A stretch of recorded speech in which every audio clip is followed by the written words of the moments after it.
J'étais là, avec le pasteur. J'ai dit, hier, je lui avais demandé de m'appeler, et je me suis rendu compte que toute la journée, il n'y a pas eu d'appel.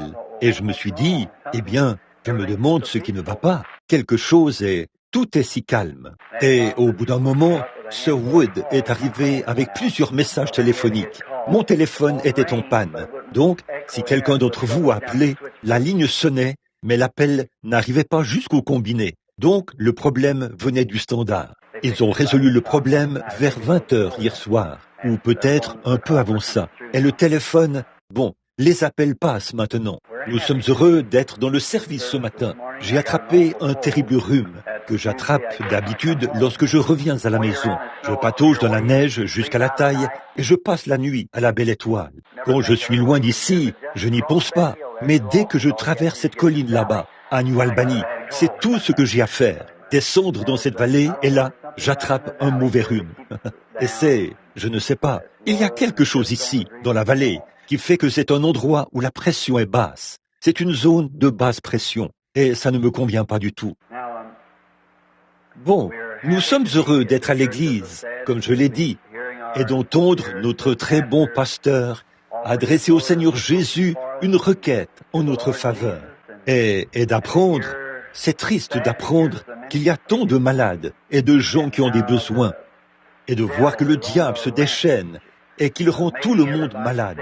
Et une petite dame s'est levée, là, au fond, au sujet de sa sœur. Et je sais que Sœur Sauer, qui est là-bas, était avec elle. Le médecin l'a renvoyée mourir chez elle. Et elle croit toujours qu'elle sera guérie. Elle est dans un état grave, très grave.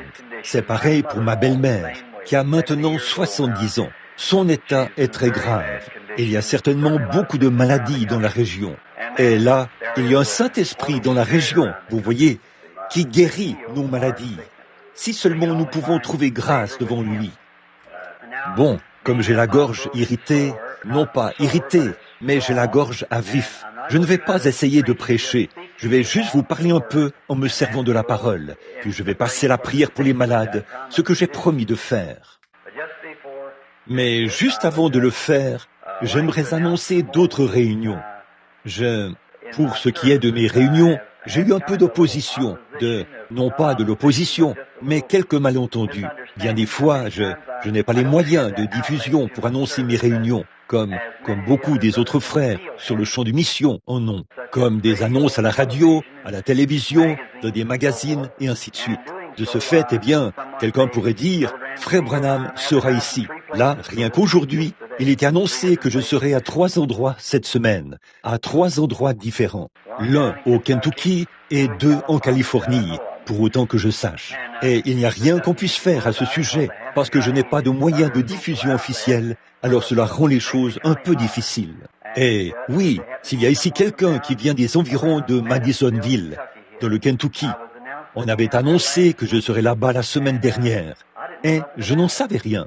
Lorsque je suis revenu chez moi, l'annonce avait été faite, et le frère qui l'avait faite s'appelait Epley, ou je crois que c'était son nom. Et c'est vraiment de bonne foi qu'il l'avait faite. Il m'a appelé et m'a demandé si nous pouvions faire un saut là-bas pour être une bénédiction et retirer une bénédiction de ses fidèles. Donc, il m'a appelé. Je lui ai dit de demander à Frère Moore. Eh bien là, je devais partir. Je lui ai dit que je devais partir le jour même. Eh bien, Frère Moore a manqué d'en informer quelqu'un, ou de m'en informer, ou d'en informer ma femme.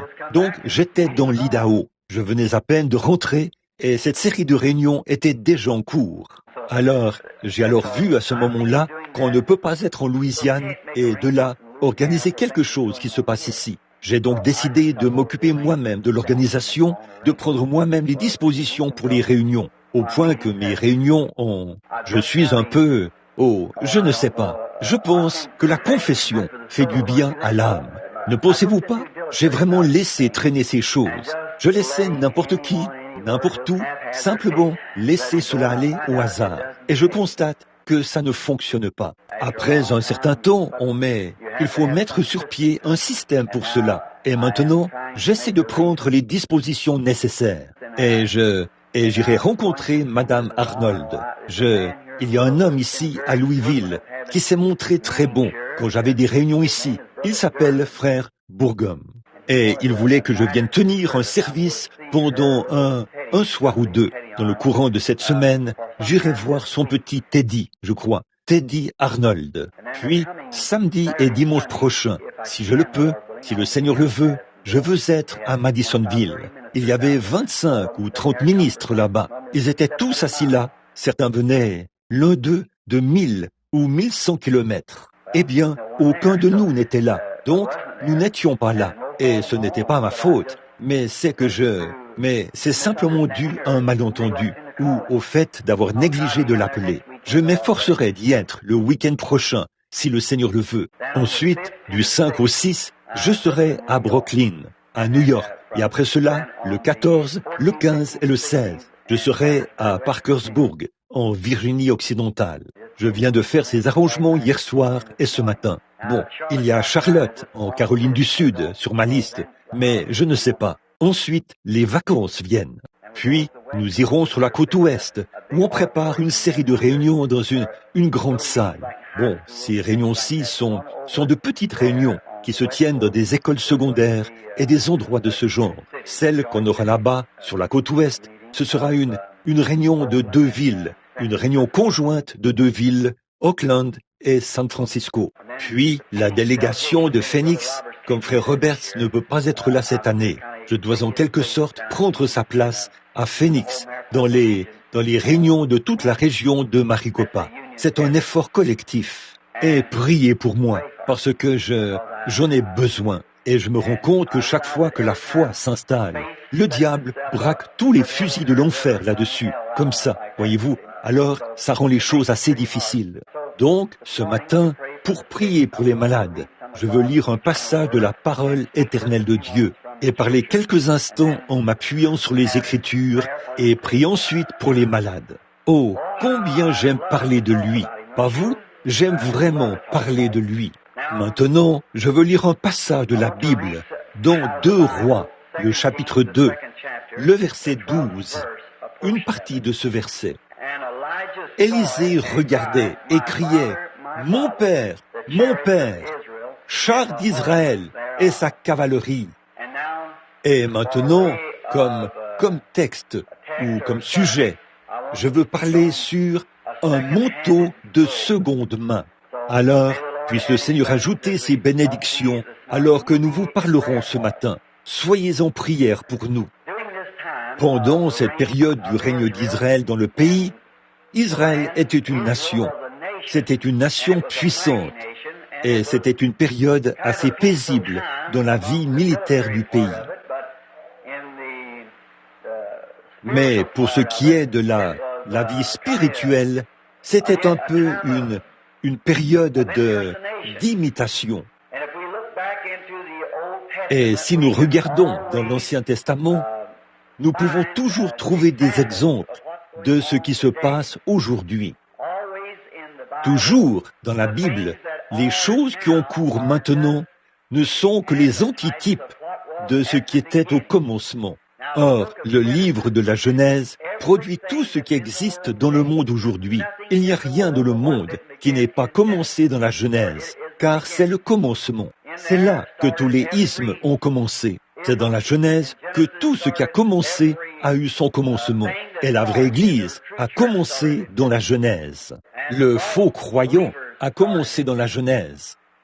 L'indifférence a commencé dans la Genèse. La Genèse était le commencement. Et maintenant, pendant le règne d'Élie, ou le pèlerinage d'Élie ici sur terre, il était le prophète de Dieu pour cette heure-là. Et Dieu n'est jamais resté sans témoin sur la terre.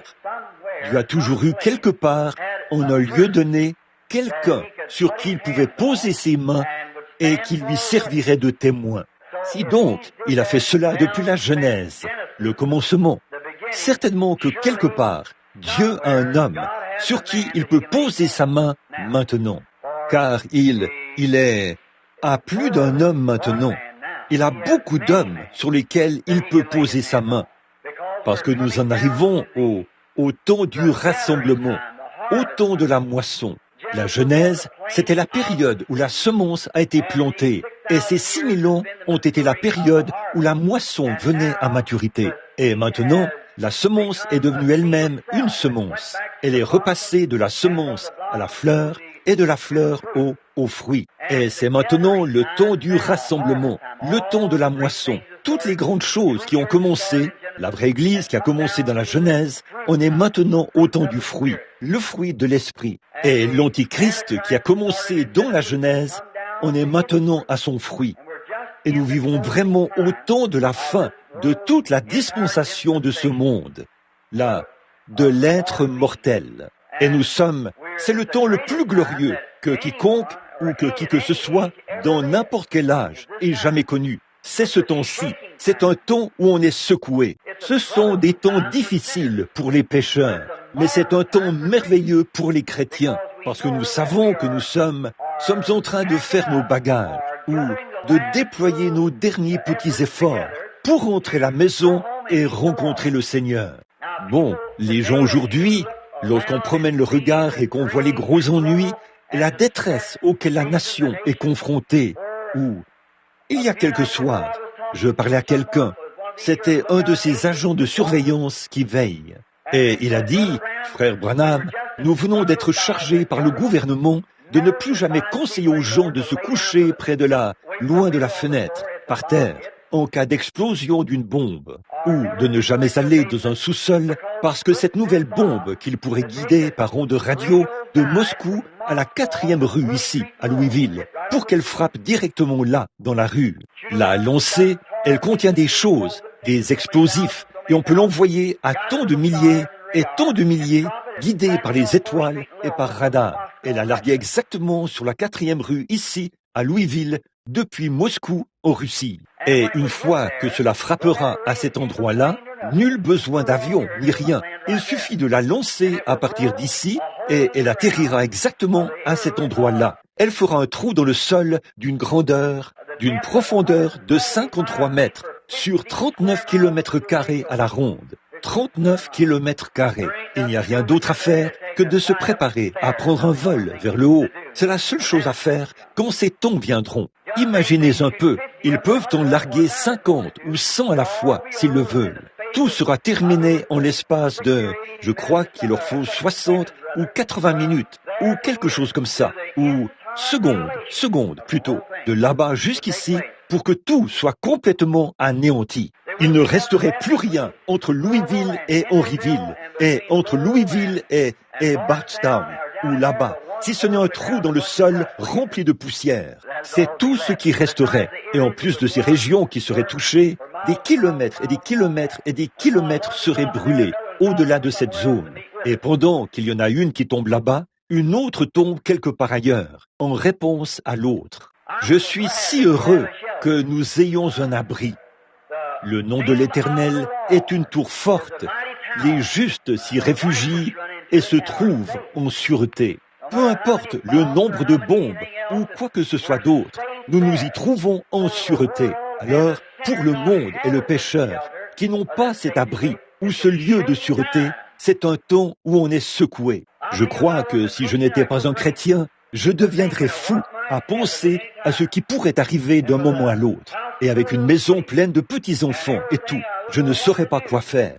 Mais je suis si heureux de pouvoir rester dans ma maison et de leur présenter un abri qu'aucune bombe ne pourra jamais toucher, ni quoi que ce soit d'autre, sous les ailes protectrices du Seigneur Jésus. Ce n'est ni par la force, ni par la puissance, mais c'est par mon esprit, dit l'Éternel. Voyez, voilà notre protection. Quel grand moment glorieux de savoir que tous les péchés, toutes les luttes et toutes les épreuves de la vie seront bientôt terminées. Tout cela sera terminé un de ces jours et nous rentrerons à la maison pour être avec le Seigneur. Maintenant, le temps qu'il nous reste, c'est pour prêcher l'Évangile et faire entrer dans cette grande tour autant le plus grand nombre de personnes possible. Et aussi, comme nous voyons le modèle de notre leçon aujourd'hui, sur Élie, pendant son règne, ou de son pèlerinage sur la terre, eh bien, c'était un grand homme puissant. Dieu l'utilisait puissamment, avec une grande puissance. Et nous voyons que pendant cette période, il y avait un groupe d'imitateurs qui essayaient d'imiter Élie, qui essayaient de faire les mêmes choses qu'Élie faisait. Et là, nous voyons la même chose aujourd'hui, l'imitation du christianisme. Des gens qui essayent d'agir comme des chrétiens, qui essayent de faire d'eux-mêmes des chrétiens. On ne peut pas faire cela. C'est Dieu qui doit faire cela. Il est le seul qui puisse le faire. Alors, ils ont mis sur pied une école et l'ont appelée l'école des prophètes. Et ils ont tous fréquenté l'école des prophètes et ils y ont reçu de l'instruction. Et je peux imaginer que tous ces prédicateurs là-bas portaient le même genre de manteau qu'Élie portait. Je peux les imaginer en train d'essayer d'imiter sa voix, sa façon de parler et la façon dont il se présentait. Tous essayaient de faire la même chose, parce qu'Élie était un grand homme que Dieu utilisait. Et nous voyons la même chose aujourd'hui. Il n'y a pas longtemps, j'écoutais une émission de radio. Ils ont des Billy Graham partout dans cette région-ci, depuis que Billy est passé à Louisville. Tout le monde essaie d'imiter la même chose. Ils se peignent les cheveux presque de la même manière. Et portent la même chose, utilisent le même genre de voix et tout. Mais vous ne pouvez pas faire cela. Vous devez simplement être qui vous êtes et ce pourquoi Dieu vous a créé. C'est vrai. Et donc, nous voyons que la même chose s'est peut-être produite à cette époque-là. Alors Dieu, qui avait vu d'avance que les jours d'Élie étaient comptés, qu'il n'avait que tant de temps à vivre ici sur terre, comme c'est le cas pour tout le monde. Il avait prévu quelqu'un pour succéder à Élie. Et quand il l'a fait, Dieu a appelé cet homme. Il ne faisait partie d'aucun séminaire quand il l'a appelé. Il labourait dans un champ avec une paire de bœufs, faisant le service, ou prenant soin de sa mère et de son père. Et Dieu l'a appelé à être le successeur d'Élisée, ou d'Élie. Il se peut que beaucoup de ceux qui étaient à l'école aient sûrement pensé qu'il serait son successeur, qu'il porterait son manteau une fois qu'il aurait fini de le porter. Mais c'est Dieu qui appelle, c'est Dieu qui choisit, c'est Dieu qui élit, c'est Dieu qui met les choses en ordre. Dieu a placé dans l'Église les uns comme apôtres, les autres comme prophètes, les autres comme docteurs, les autres comme évangélistes et des pasteurs. C'est Dieu lui-même qui le fait.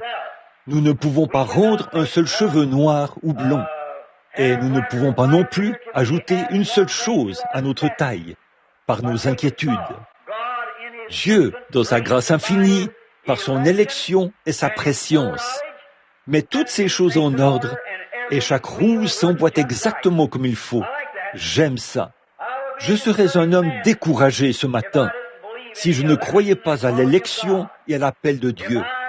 Si je pensais que le sort de ce monde dépendait de la puissance de l'homme, de la sagesse de l'homme, et du Conseil des Quatre et des Nations Unies, qui ne mentionnent même jamais le nom de Dieu. Je serais un homme découragé, mais ce n'est pas ces choses que je regarde pour en connaître l'issue. Je regarde aux pages du vieux livre que voici, où Dieu a écrit cela, et tout arrivera exactement comme il l'a dit, voilà tout. Donc, la seule chose qu'il me reste à faire, ce n'est pas de m'aligner sur eux, mais c'est de m'aligner sur le calvaire. Alignez-vous sur Dieu, alignez-vous sur sa parole, demeurez dans sa parole. Peu importe combien on a l'impression que les choses vont se passer de cette manière-là, elles se passeront de la manière dont Dieu l'a prévu. Ça ne peut pas être autrement, car comme il est infini, il connaissait la fin dès le commencement. Et il fait en sorte que tout concourt à sa louange. C'est vrai, il faudra que toutes choses œuvrent ensemble. Tout devra prendre forme et occuper sa propre place. Oh, il y a là de quoi donner du courage aux chrétiens. Rien ne peut mal tourner. Après tout, il ne s'agit pas de notre bataille, mais de la sienne. Il ne s'agit pas de notre sagesse, mais de la sienne. La seule chose que nous avons à faire, c'est d'y placer notre foi et notre confiance, de rester tranquille et de voir la gloire de Dieu, de voir comment cela se déplace pour être à sa place, et de voir chaque roue bouger. Il se peut qu'elle soit dispersée de côté et d'autre, mais elle se déplacera pour être juste là, exactement à sa place, lorsque Dieu prononce la parole. Il connaissait la fin dès le commencement. Il savait qui il allait choisir. Il savait qu'Élisée prendrait la place d'Élie.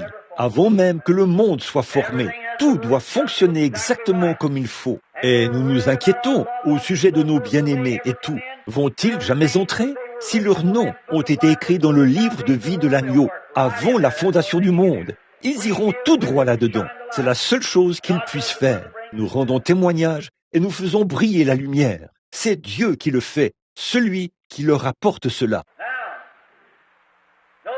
Maintenant, remarquez Élie, là, après qu'il a jeté son manteau sur lui et qu'il le lui a fait essayer. Autrement dit, Élie, le prophète, qui avait sur les épaules le manteau de Dieu, est arrivé là et l'a posé sur Élisée, le fermier, pour voir si ça lui irait. Et il lui a fallu une dizaine d'années d'ajustement pour qu'il puisse entrer dans ce manteau. Vous savez, d'habitude, Dieu nous met dans un atelier et nous taille. Eh bien, il n'a pas ajusté le manteau pour qu'il soit la taille d'Élisée. Il a exigé qu'Élisée s'ajuste au manteau. Et c'est ce qu'il fait aujourd'hui. Il nous ajuste pour que nous puissions entrer dans le manteau, et non pas le manteau pour qu'il soit à notre taille. Parfois, nous voulons ajuster le manteau à notre taille, mais ça, nous ne pouvons pas le faire. Vous devez permettre d'être ajusté.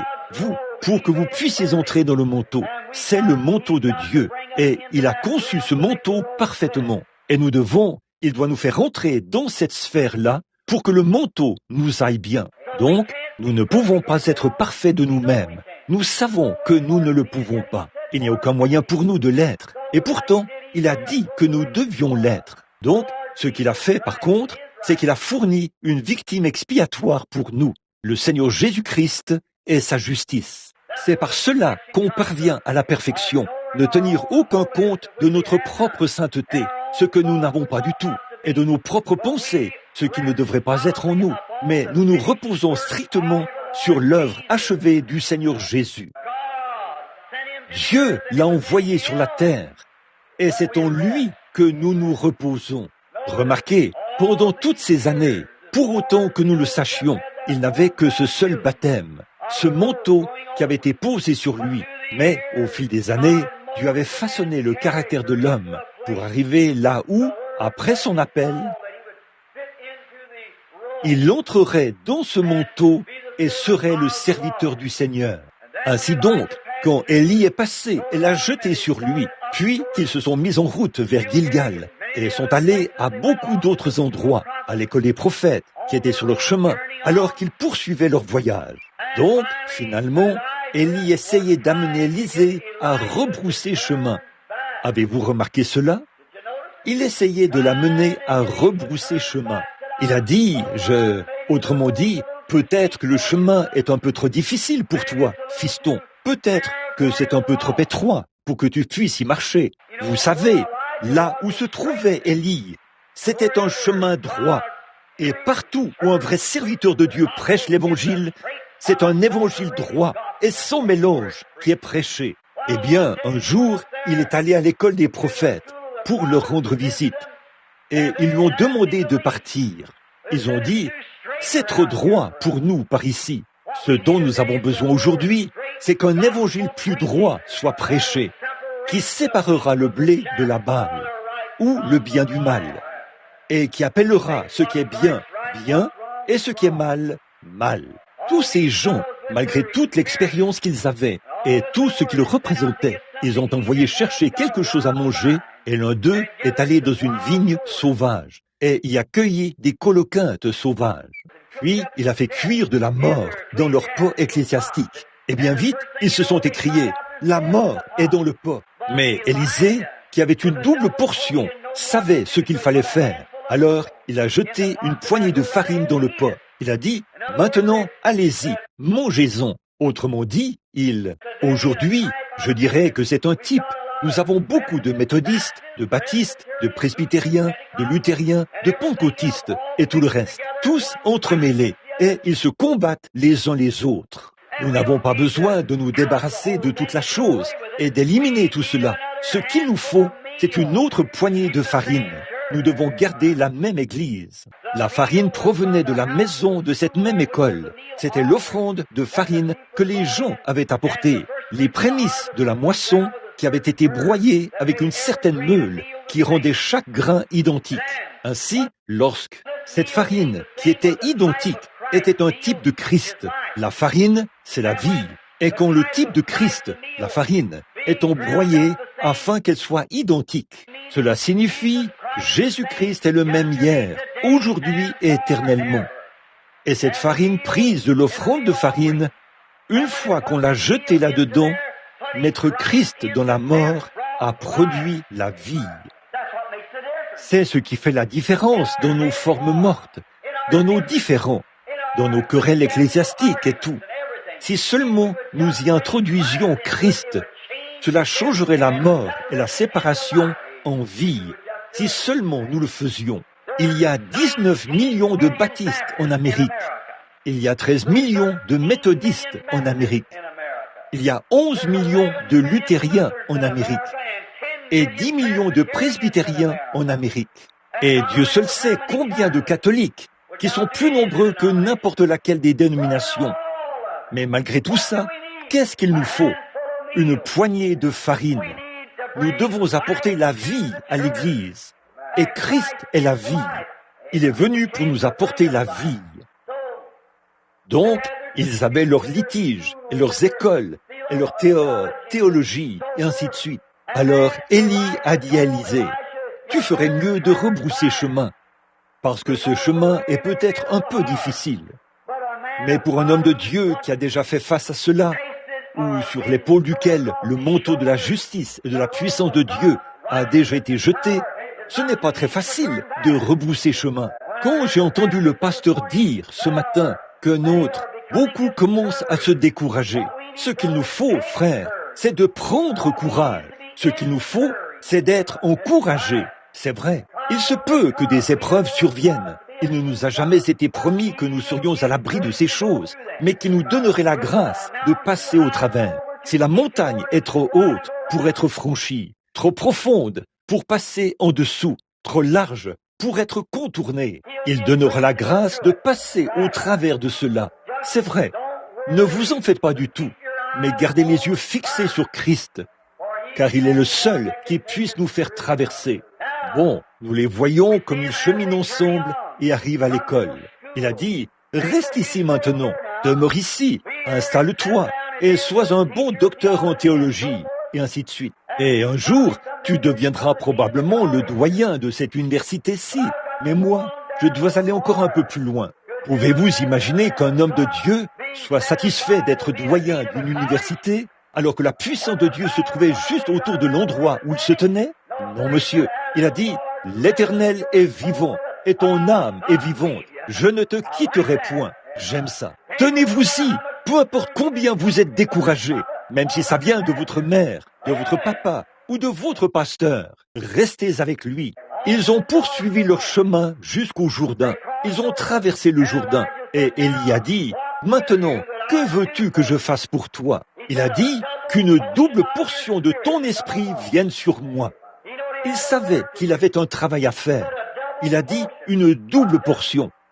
Pas seulement une bonne expérience chaleureuse, pas seulement une bonne poignée de main ou une bonne communion avec le reste de l'Église, mais ce que je veux, c'est une double portion de ce qu'il y a de mieux en ce moment. Je vais vous dire une chose. Quand Dieu confie à un homme une tâche à accomplir dans le monde, cet homme doit avoir quelque chose de mieux que ce que le monde a. Il doit avoir quelque chose de mieux que ce que l'Église a. Il lui faut aller chercher une double portion. Et s'il n'y a jamais eu un temps où une double portion est nécessaire, c'est bien aujourd'hui, au milieu de tous ces gens, quelque chose de mieux, quelque chose de plus élevé. Je pense que les haricots et le pain de maïs, c'est très bien, mais parfois je dois monter un peu plus haut. Et c'est ce que nous faisons. Il le faut. Nous devons continuer à monter. Israël rétrogradait s'il restait continuellement au même endroit. Il lui fallait soit continuer à avancer, soit reculer. Et c'est pareil pour l'Église. Donc, alors qu'ils poursuivaient leur chemin, seulement quelques minutes plus tard, il lui a dit, « Tu as demandé une grande chose, mais néanmoins, si tu me vois pendant que je m'en irai, tu pourras recevoir ce que tu as demandé. » Or, il faut que ça se fasse avec simplicité de motif, simplicité de cœur, simplicité de regard, ayant les yeux fixés sur la promesse. Si vous êtes malade ce matin, si vous êtes affligé, il y a une grande promesse qui n'a pas été faite par Élie, mais par Dieu lui-même. Si tu peux croire, quand tu pries, crois que tu reçois ce que tu demandes et tu le recevras. Peu importe ce que dit le médecin, peu importe combien ceci ou cela peut arriver, restez centré sur la promesse. Élie lui a donné une condition. Si tu me vois pendant que je m'en irai, ça viendra sur toi. Il y a une promesse. Si tu peux croire, tout est possible à ceux qui croient. Parfois, je me regarde et je me dis, j'ai été vraiment une méduse dans ma vie. J'ai attendu et j'ai manqué de faire entrer des milliers d'âmes dans le royaume. Parce que j'ai attendu et que j'ai dit, Dieu, je me suis trop appuyé sur un don spirituel. Et j'ai dit, Seigneur, si tu veux bien me montrer, si tu me donnes une vision de ce qu'il faut faire. Et quand Dieu me donne une vision, je me retourne et je laisse quelqu'un me convaincre de faire autre chose. Et, je n'en étais pas encore arrivé à ce point-là, au point où comme là où j'en suis en ce moment. Je sens que c'est une foi, que nous devons aller de l'avant, parce que c'est une promesse. Et les choses qu'il a faites, les guérisons qu'il a opérées, et tous les miracles, à tel point qu'il est descendu et qu'il s'est fait photographier près de nous et tout. Et il n'y a jamais rien eu de semblable depuis le commencement du monde. Après quoi, je suis là comme une méduse, cela m'amène même à être déçu de moi-même. Il est temps d'avoir les yeux fixés sur la promesse. Et c'est ce que, par la grâce de Dieu, j'ai l'intention de faire. Et je me rends compte que tous les démons de l'enfer vont tirer sur cela. Mais par la grâce de Dieu, j'ai l'intention de garder mes yeux fixés sur la promesse. Élisée a dit, Élie a dit, si tu me vois pendant que je m'en irai, tu recevras ce que tu as demandé. C'est vrai, vous devez garder les yeux fixés là-dessus. Regardez la promesse. Par exemple, qu'en serait-il si quelques-uns de l'école, s'ils s'étaient retournés et avaient dit, « Hé les gars, comment est-ce que je m'en sors ?» En suivant directement le prophète, il aurait peut-être échoué, mais il ne se souciait pas de ce que l'école pensait, ou de ce que tous les docteurs pensaient. Il ne se souciait pas de ce que les voisins pensaient, ou les maisons, ou de qui le regardait. Il maintenait sa foi en la promesse. Ce qu'il nous faut aujourd'hui, c'est la foi en la promesse de Dieu, et de ne pas prêter attention à ce que dit celui-ci ou à ce que dit celui-là. Comme un frère l'a dit, un prédicateur avait 2 filles qui étaient muettes, et ceux qui critiquaient la guérison divine disaient que ces enfants ne pouvaient pas être guéris. Ne prêtez aucune attention aux critiqueurs. Gardez votre foi sur la promesse. Dieu l'a dit. La prière de la foi sauvera le malade et Dieu le relèvera. S'il peut faire qu'un sourd-muet entende, il peut faire qu'un autre sourd-muet entende. Nous savons, par des preuves infaillibles, qu'il le fait. Gardons notre foi sur la promesse. Nos yeux centrés, nos oreilles centrées, nos cœurs centrés, et sur une seule chose, sur Jésus-Christ. Il est capable d'accomplir ce qu'il a promis. Quand on pense à ça, ça change complètement le tableau. Une fois qu'on a saisi cela, Dieu a fait la promesse. Dieu est celui qui l'a dit. Eh bien, ici, c'était le représentant de Dieu qui l'avait dit. Et là, c'est Dieu lui-même qui l'a dit. Alors, qu'est-ce que nous pouvons faire? Rien d'autre que de garder notre esprit fixé sur cela. Il a dit, si tu me vois pendant que je m'en irai, tu pourras recevoir la promesse. Élisée a gardé les yeux fixés sur Élie. Peu importe ce qui hurlait de chaque côté, ce qui se passait de chaque côté, ce qui s'était passé auparavant, il n'y a même jamais jeté le moindre coup d'œil. Il gardait les yeux fixés sur la promesse. Voilà, c'est ça.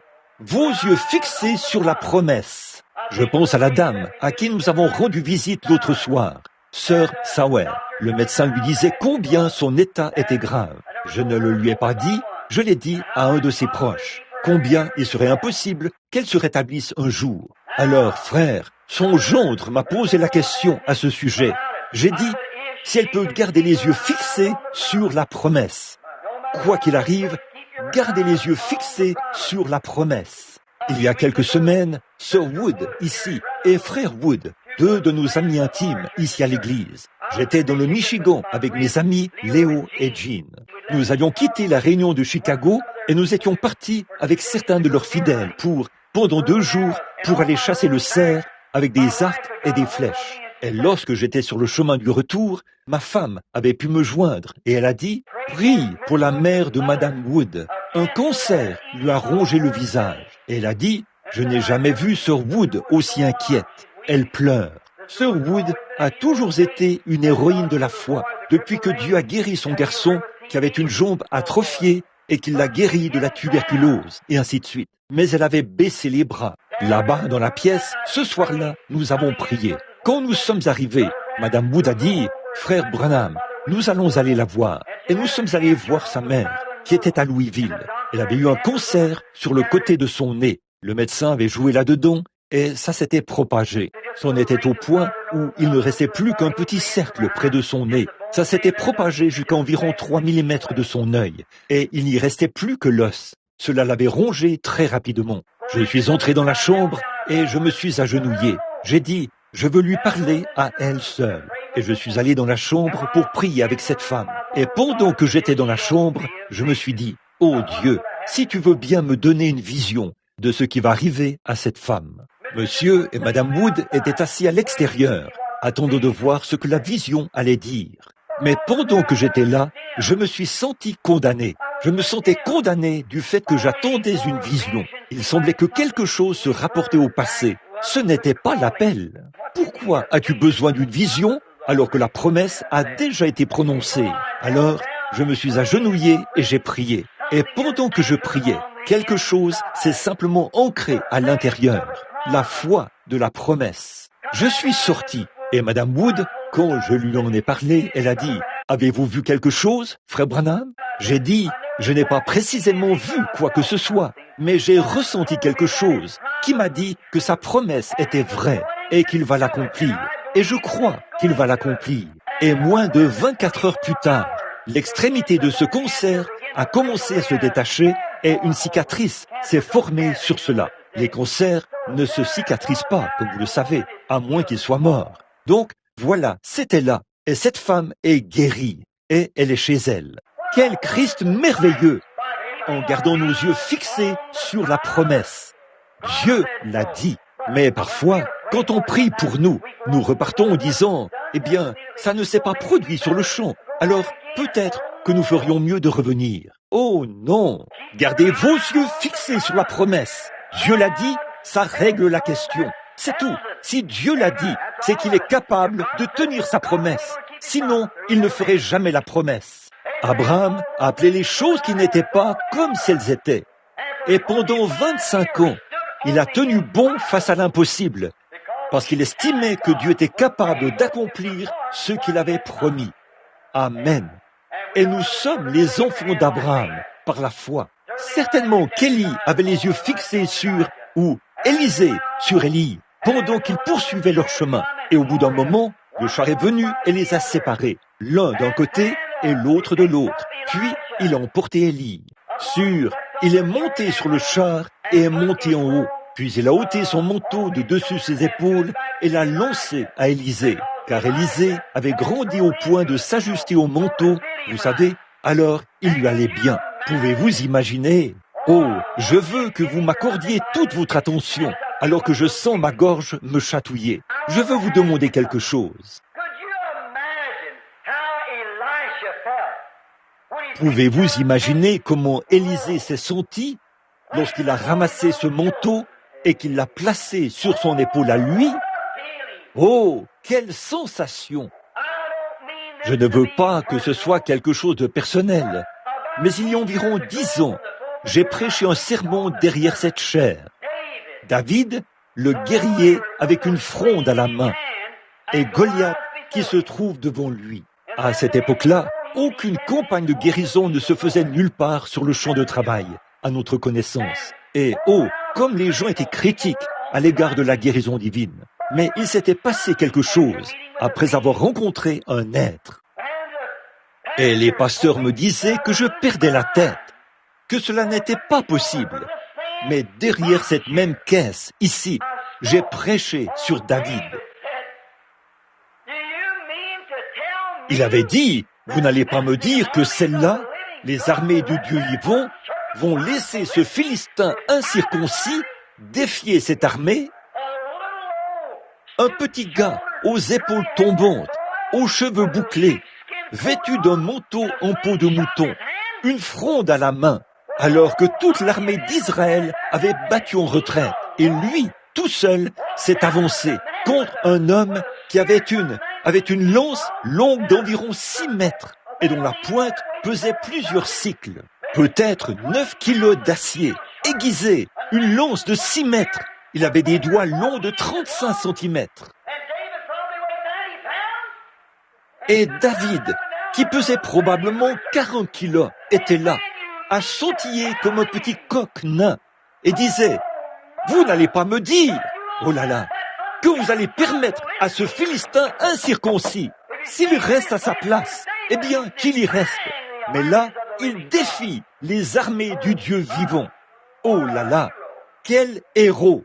Et vous avez tous peur d'aller le combattre?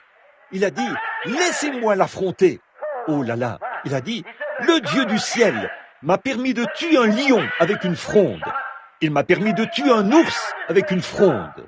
À combien plus forte raison livrera-t-il entre mes mains ce Philistin incirconcis? Certainement. Et une fois que la première victoire a été remportée et que Goliath a été terrassé, toutes les armées d'Israël ont suivi David. Et ils ont coupé des têtes. Ils ont battu Israël ou battu les Philistins jusque dans leur propre territoire. Ils les ont acculés dans les coins, les ont massacrés, ont pris leurs villes et tout, et ont remporté la victoire.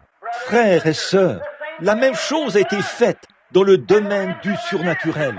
Lorsqu'ils ont dit « La guérison divine ne peut pas marcher.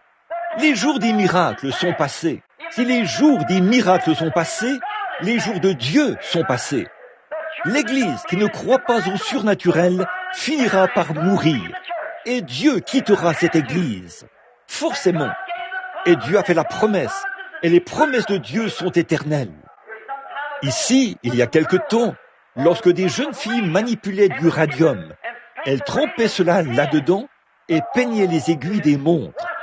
J'en ai sur celle-ci. Et une jeune fille a fait une erreur et a mis le pinceau dans sa bouche. Ça l'a tuée. Et des années plus tard, on a pris un microscope qu'on a placé sur le crâne de cette jeune fille. Et on pouvait encore entendre ce radium faire brrr, brrr, brrr. Ça n'a pas de fin. Ça reste actif encore et encore. Ça ne s'arrête jamais. Et oh frère, si le radium a ce genre d'effet sur nous, à combien plus forte raison le Dieu qui n'a pas de fin, qui est éternel, surnaturel, qui peut tout, qui est infini, qui est tout-puissant, aura cet effet. Il doit avoir le même effet qu'il avait au commencement. Il doit l'avoir d'un bout à l'autre. Sinon, il n'est pas le Dieu tout-puissant qui peut tout. Il attend encore quelqu'un qui a une foi solide, qui va s'avancer là et défier l'ennemi sur la base de sa parole et dire qu'elle est vraie. Et donc, que s'est-il passé dès que la grande campagne de guérison a commencé? Des milliers de soldats, des hommes de Dieu qui restaient dans de petites églises comme Oral Roberts, Tony Hicks et beaucoup d'autres hommes remarquables sur le champ de mission ont dégainé leur épée et les voilà partis. Cette épée qui tranche à l'aller et au retour, haut et en bas, à l'intérieur et à l'extérieur. Elle discerne les pensées jusqu'à partager moelle et os. Ils ont sorti leur Bible, leur épée, et les voilà qui sont partis après avoir vu que c'était possible. Et nous avons battu l'ennemi par la grâce de Dieu, à tel point que le monde entier a eu un réveil de guérison. C'est possible de le faire. De petits pasteurs qui avaient de toutes petites églises, et ainsi de suite, se sont enflammés et ont saisi la vision. Ils ont dégainé l'épée, sont allés de l'avant et ont défié l'ennemi. Comment savez-vous qu'il y en a? Il y a de grands hommes, comme le sénateur Upshaw, le roi George d'Angleterre, et beaucoup de grands hommes qui étaient malades et affligés, qui ont été guéris par la puissance du Dieu Tout-Puissant. Donc, ils ne peuvent rien dire contre cela maintenant. Cela a été fait. Certainement, il était. Élisée est donc allé. Tout le désir de son cœur était de recevoir cette promesse. Il voulait obtenir la promesse. C'était là son motif. C'était son tout. C'était sa vie. C'était son intention. Toute chose, tout dépendait de l'obtention de cette promesse.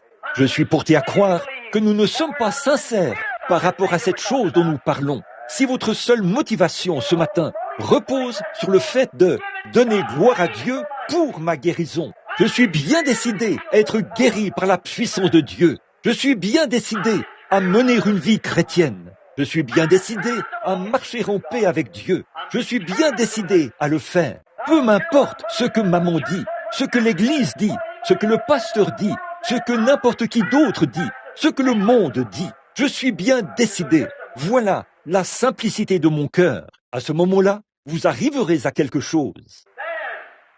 Alors, quand Élisée a vu qu'il était décidé à l'obtenir, quand Élie a vu qu'Élisée était décidé, il lui a fait la promesse. Là, la promesse, c'était « Si tu me vois, pendant que je m'en irai. Si tu peux me voir, pendant que je partirai. » Maintenant, c'était à Élisée d'y voir. Il voulait entendre la promesse. Alors, il a reçu la promesse. Mais là, il y a un « si » dans la promesse. « Si tu peux me voir, pendant que je m'en irai. » Eh bien, si vous êtes malade ce matin et que vous voulez être guéri, je peux vous prouver que Christ vous a donné la promesse. La promesse est à vous. Si tu peux croire, si tu peux croire, ne soyez pas vaincus. Voici maintenant Élisée, enveloppé du manteau d'Élie, le prophète. Quelle marche de vainqueur! Oh, combien il marchait là, s'avançant vers le ciel en vainqueur. Il avait entendu la promesse, il sentait la puissance, il avançait comme un guerrier, tout droit vers le Jourdain. Que Dieu soit loué, mon ami. Ce matin, chaque croyant qui est revêtu de la justice de Christ avance vers le chemin du Jourdain. C'est vrai que les bombes atomiques arrivent, qu'elles le fassent de quelque manière que ce soit. Nous sommes couverts du manteau et nous marchons des vainqueurs. Amen. Je ne crains point, j'ai vaincu le monde. Oui, monsieur. Souvenez-vous de quoi? J'ai vaincu le monde. C'est Christ qui a dit cela. Élie marchait vêtu d'un manteau de seconde main, même comme un vainqueur, exactement, en avançant vers le Jourdain. Frère, permettez-moi de dire ceci en ce qui vous concerne. Ne revêtez surtout pas le manteau de quelqu'un d'autre, un manteau tout rongé par les mythes, par les doutes, et que toutes ces défaites, ces superstitions, ces hauts et ces bas ont truffé de trous et qui fuient de partout. Revêtez le manteau du vainqueur. Christ, ne vous fiez pas à votre Église, qui enseignait autrefois le salut par le baptême du Saint-Esprit, qui enseignait autrefois la guérison divine, et qui maintenant nie cela, et qui est complètement rongé par les mythes du doute et tout le reste. Revêtez-vous du manteau de celui qui n'a jamais perdu une seule bataille, car vous êtes en route vers le Jourdain. Amen. Bon, il était vêtu d'un manteau de seconde main, c'est vrai. Et ce matin, beaucoup de gens sont vêtus de manteaux de seconde main. Mais lorsqu'il est arrivé au Jourdain, il s'est rendu compte que le manteau seul ne suffirait pas pour accomplir la tâche. C'est vrai. Et l'Église, les méthodistes, les baptistes, les pentecôtistes, les presbytériens, oh, nous avons des écoles nous avons toute l'éthique de la Bible, d'un bout à l'autre. Nous avons bel et bien tous les manteaux tissés, les promesses. Nous avons tout cela. Oh, nous sommes baptisés, ensevelis, et nous sommes très apostoliques. Nous avons la foi apostolique. Nous croyons en la guérison divine. Nous croyons en Dieu. Nous croyons aux puissances de Dieu. Nous avons baptisé dans la Bible, de la manière dont la Bible dit. Nous avons reçu le Saint-Esprit. Nous avons parlé en langue. Nous faisons toutes ces choses. Mais frères, si c'est là tout ce qu'il vous faut, vous verrez vous aussi qu'il vous manque des choses lorsque vous arriverez au Jourdain. Oh, il se peut que vous soyez instruits, il se peut que vous soyez intelligents, il se peut que vous ayez un doctorat en théologie, que vous soyez docteur en théologie, il se peut que vous ayez un doctorat en philosophie, que vous soyez docteur en philosophie, il se peut que vous ayez un doctorat en droit, un doctorat en latin, il se peut que vous ayez toutes sortes de diplômes. Il se peut que vous ayez sur vous le manteau de l'église méthodiste. Il se peut que vous ayez sur vous le manteau de l'église pentecôtiste. Il se peut que vous ayez sur vous le manteau des assemblées, ou des unitaires, ou des trinitaires, ou quoi que ce soit d'autre. Ce n'est qu'un manteau de seconde main au départ. C'est vrai, provenant de dogmes faits de main d'homme, qui ont été inventés, et ainsi de suite, comme ça. Et même si vous avez été chrétien, et que l'Église a été chrétienne, et que vous êtes couvert du bon manteau. Mais lorsqu'Élisée, se tenant là, au vu et au su de tous, devant tout un tas de prophètes et de critiqueurs massés sur le rivage, à regarder ce qu'il allait faire, le voilà qui s'avance, vêtu du manteau d'Élie. Oh là là, alléluia! Il a de l'instruction. Autrement dit, il est instruit, il est soumis, il croit. Il n'y a rien qui cloche chez lui. Il s'avance vers le Jourdain et le monde l'observe. Oh Dieu, combien nous avons besoin de cela aujourd'hui, avec beaucoup d'érudits et de gens très instruits, avec beaucoup d'hommes qui peuvent disséquer cette Bible et en réunir tous les éléments par les mathématiques. Beaucoup d'hommes qui peuvent faire de grandes choses en matière d'enseignement. Des gens qui connaissent le moment exact où les faits historiques de la Bible sont arrivés, qui sont capables de vous dire l'heure à laquelle la bougie a été allumée et l'heure à laquelle elle s'est éteinte. Ils sont capables de vous dire toutes ces choses. Et ils ont le baptême d'eau. Ils ont le baptême spirituel, comme ils l'appellent, le manteau. Ils ont tout cela bien en ordre. C'était pareil pour Élisée, mais lorsqu'il est arrivé au Jourdain pour affronter le monde des critiqueurs, quel cri a-t-il lancé? Où est le Dieu d'Élie? Ce n'est pas le manteau d'Élie qui a produit cela. C'est la puissance du Dieu d'Élie qui a produit cela. Et ce dont le monde a besoin ce matin, c'est de la puissance du Dieu d'Élie. Il se peut que vous ayez parlé en langue, que vous ayez poussé des cris et que vous ayez couru d'un bout à l'autre de la salle. Mais ce dont nous avons besoin, c'est de la puissance du Dieu de la Pentecôte, afin qu'elle produise les vies et les choses qui ont été vécues en ce temps-là, avec la puissance apostolique. Un manteau de seconde main, c'était très bien, mais il avait besoin d'un nouvel appel de Dieu dans son cœur. Il avait besoin d'une nouvelle onction de Dieu. Il portait un manteau de seconde main lorsqu'il est arrivé au fleuve, mais il avait besoin d'un tout nouvel appel de première main venant de Dieu et d'une puissance de première main venant de Dieu pour accomplir le miracle. Et mon frère, n'ayez pas peur de demander quoi que ce soit à Dieu. Vous devez exiger de Dieu ou demander à Dieu tout ce qu'il a promis. Car si je présente un Dieu qui est omnipotent et qui peut tout, et si je suis un serviteur de Dieu, je dois faire les œuvres de Dieu. Et si je fais les œuvres de Dieu, je dois demander à Dieu d'accomplir ces choses, parce qu'il me demande de produire l'impossible. Je dois lui demander, je dois l'invoquer, me tenir là et dire, « Oh Dieu, tu l'as promis !» C'est pareil pour vous, pour chaque personne. Vous recevrez une puissance. Acte 1:8. Après que le Saint-Esprit sera venu sur vous, après que le Saint-Esprit sera venu sur vous, après que vous serez revêtus comme un chrétien, après que votre foi sera établie en Christ, alors vous recevrez la puissance. Voilà, c'est ça. Oui. Et frères, sœurs, à chacun de vous, ce matin, permettez-moi de dire ceci avant de prier pour les malades. Permettez-moi de dire ceci, avec l'aide de Dieu, priez pour moi. Alors que je me tenais ici, il y a 10 ans, sur cette estrade, et que je prêchais sur David et Goliath, là, ce n'est pas un Goliath qui me faisait obstacle.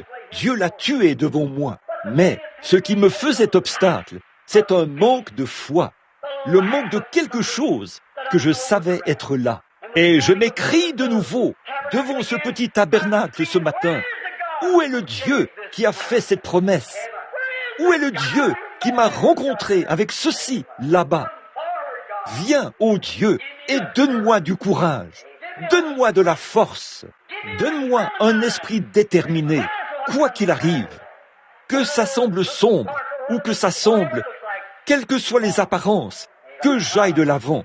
La promesse est vraie. Frères, sœurs, un de ces jours, à vous, amis pécheurs, qui sont ici ce matin, et à vous qui essayez d'imiter le christianisme, il se peut que vous apparteniez à une église, c'est très bien, je n'ai rien à dire contre ça. Je n'ai rien contre vos bonnes études supérieures, ou contre votre théologie, je n'ai rien contre ça. Mais, oh, où est ce Dieu? Ce n'était pas Élie, après tout.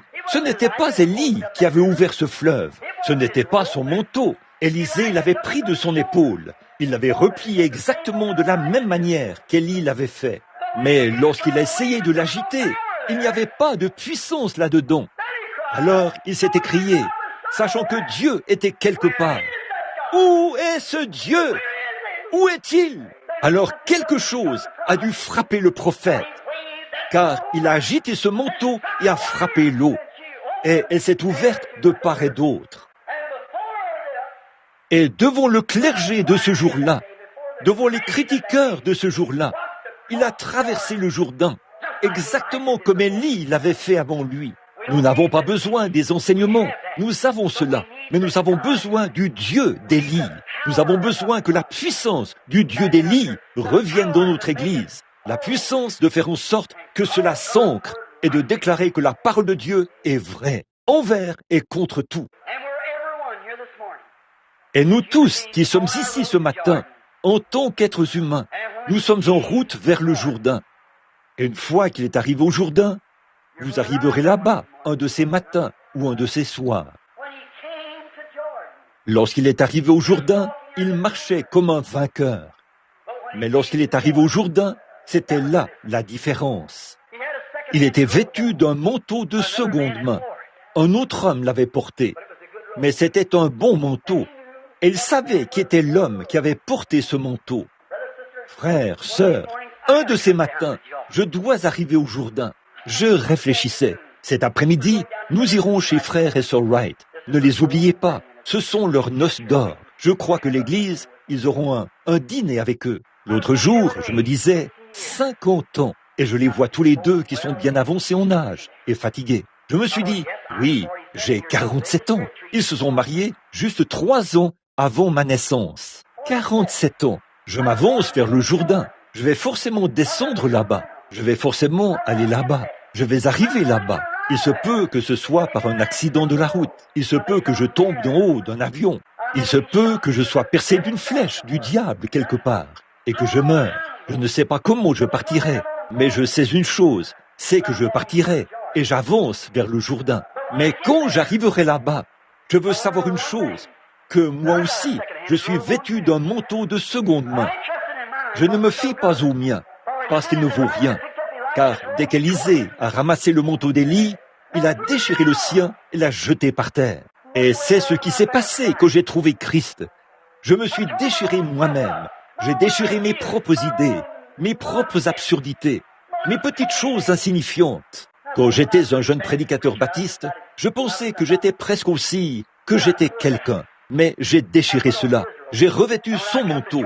Et quand j'arriverai au Jourdain, je veux me trouver enveloppé dans son manteau. Il accompagnera cela. Et nous arriverons là-bas un jour. Mais prions un instant. Père Céleste, alors que nous avançons vers le Jourdain ce matin, en vainqueur, et un jour, nous devrons présenter quelque chose quand nous arriverons au Jourdain, c'est-à-dire la mort. Et, oh, comme ce sera horrible, une séparation d'avec Dieu. Nous ne pourrons pas traverser, non. Mais Élisée, lorsqu'il est arrivé là, il était vêtu du manteau d'Élisée, du manteau d'Élie. Et quand il a ôté le manteau d'Élie, cet homme qui avait été agréable à tes yeux et que tu avais accepté et fait monter auprès de toi au ciel, Élisée portait son manteau. Il a donc présenté au Jourdain, qui est la mort, le manteau d'Élie. Et cela a été accepté.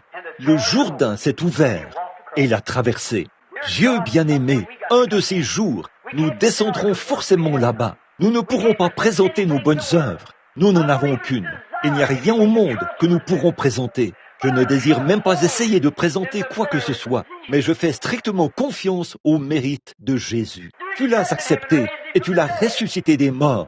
Et il est amené dans la présence de Dieu pour y demeurer pour toujours. Et ô Dieu, c'est ce que je veux te présenter. Je crois en lui et je l'aime. Et par sa grâce, il nous a revêtus de son manteau. Et je te prie, Père, de nous venir en aide maintenant, en ces jours de bataille. Et là où les hommes de Dieu doivent faire les œuvres de Dieu, je te prie de nous permettre de prendre le manteau de Christ, la puissance du Saint-Esprit, et d'invoquer le Dieu qui vivait en lui, accorde-le. C'est au nom de Christ que nous le demandons. Et pendant que nous avons la tête inclinée, je me demande s'il y a ici ce matin une personne qui essaie d'avancer vers le Jourdain sans être vêtue de ce manteau.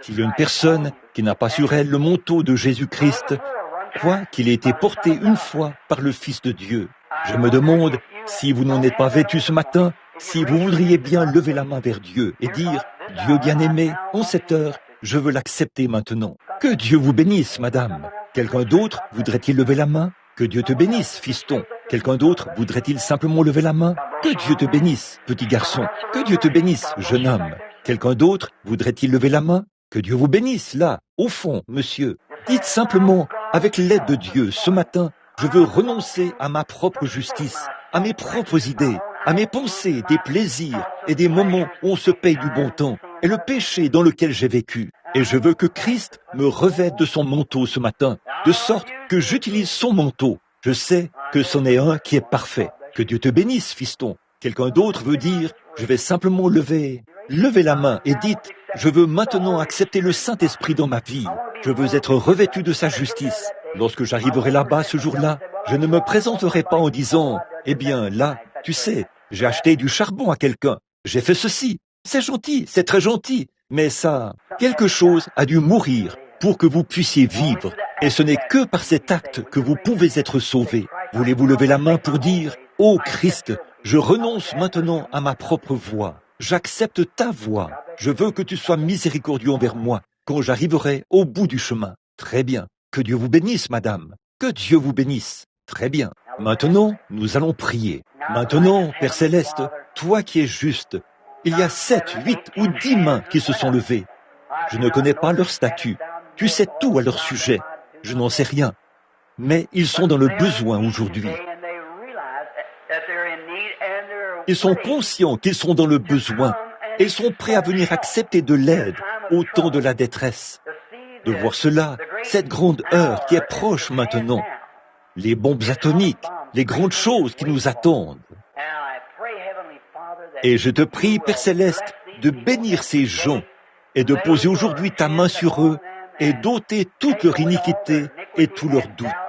Puissent-ils jeter leurs vieux manteaux, rongés par les mythes de leur propre justice, et que les vers, les grillons, les mythes de la superstition et des systèmes religieux ont perforé, et cela sera complètement fini. Puissent-ils simplement jeter cela, tendre la main et saisir le manteau du Seigneur Jésus, dire « Je lui fais confiance, je m'enveloppe, non pas dans ma justice, ni dans mes propres pensées, mais à partir de cette heure-ci, je mets ma confiance en toi. Accorde-leur de recevoir cela, Père, car nous le demandons au nom de Christ. Amen.